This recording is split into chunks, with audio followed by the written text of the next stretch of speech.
सामने आ रही है। कई बातें मुझे ऐसा लगा कि बीजेपी ने भी आम आदमी पार्टी से एक वक्त सीखी, लेकिन आज जिस हाल में पार्टी नजर आती है, आप क्या कहेंगे इस बात? बहुत दुर्भाग्य है कि जो हो रहा है, खास तौर से मैं दिल्ली की जनता का सोच रहा हूं कि कितना ठगा हुआ वो महसूस कर रही होगी। अगर ये वैकल्पिक राजनीति की कल्पना थी तो शायद कहीं उनको छला हुआ महसूस होना स्वाभाविक है। मुझे लगता है कि जनता दल और जनता पार्टी, उनकी आत्मा जो है वो आम आदमी पार्टी के अंदर प्रवेश कर गई है। इस देश ने 77 देखा, इस देश ने 89 देखा, लेकिन इतनी जल्दी सड़क पे और चौराहे पर ये झगड़ा करेंगे, ये मुझे नहीं लगता किसी को कल्पना थी। बिल्कुल, लोगों को उम्मीद ये थी कि इन्होंने जो सुनहरे सपने दिखाए, आदर्शवाद की बात करी है, उस पे ये लोग खरे उतरेंगे, लेकिन वैसे उतरते कैसे? हमारे फाजिल दोस्त बैठे हुए हैं यहाँ पे जी। जो पिछले कुछ दिनों में चेहरा निकल के आया, उस चेहरे में एक बड़ा अजीब सा मंजर निकल के आया।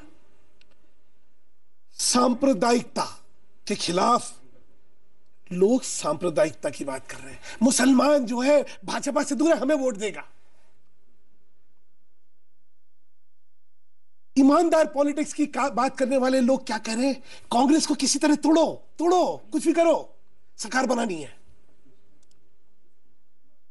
कल जो खुलासा हुआ वो तो सबसे ज्यादा कमाल हो गया कि खुद के आदमियों से फोन करवाओ और फिर इल्जाम लगाओ अरुण जेटली और नितिन गडकरी पे। उसके बाद जो भाषा का जो शब्दावली, कमीने, जूते मारो, इससे एक प्रवृत्ति दिखती है, वह एक बड़ी तानाशाही प्रवृत्ति। वैसे एक और मैं कहना चाहता हूं कि संघर्ष के सिपाही और सत्ता के लाल अलग अलग होते। जब संघर्ष का दौर था तो शायद आम आदमी पार्टी के लिए यही योगेंद्र यादव जो हैं और यही प्रशांत भूषण एक आदर्शवाद के प्रतीक थे।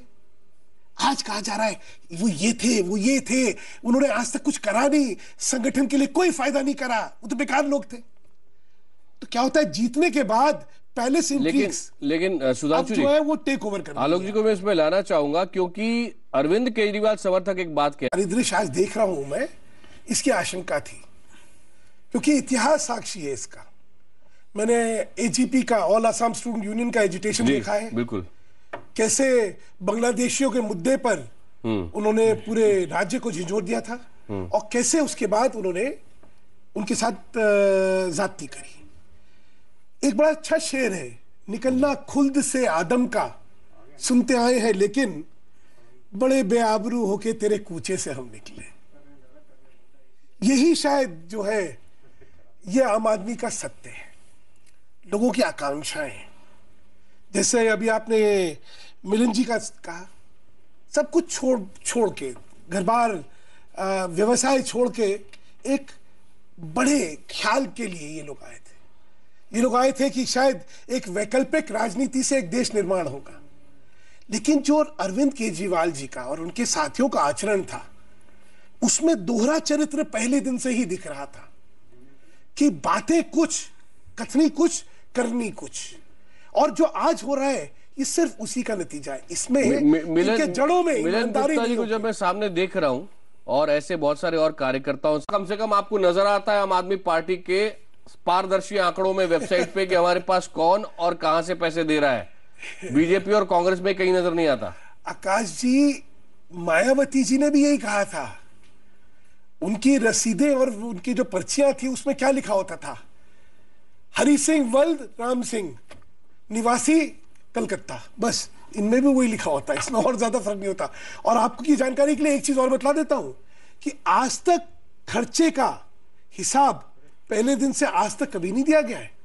जो लोग पारदर्शिता की बात करते हैं, उन्होंने कहा था हमारा एक एक पैसा आप वेबसाइट पे देख लेंगे। मैं हर तीसरे दिन वेबसाइट पे जाता हूं, मुझे तो कभी दिखा नहीं। ये भी बतला देंगे।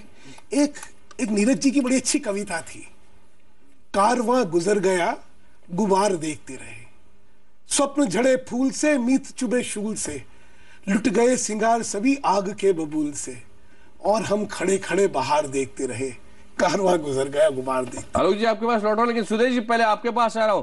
ये जो डोनेशन के फिगर अपने आप को ऐसा है, महत्वाकांक्षाएं जब अपनी कर्तव्य से ज्यादा महत्वपूर्ण हो जाएंगी तो ये तो संभव है, ये तो होना ही था, स्वाभाविक है। लेकिन मैं फिर इनसे अपील करूंगा कि दिल्ली की जनता जिसने आप पे अपार विश्वास रखा है उसका सोचिए, उसकी तरफ ध्यान दीजिए।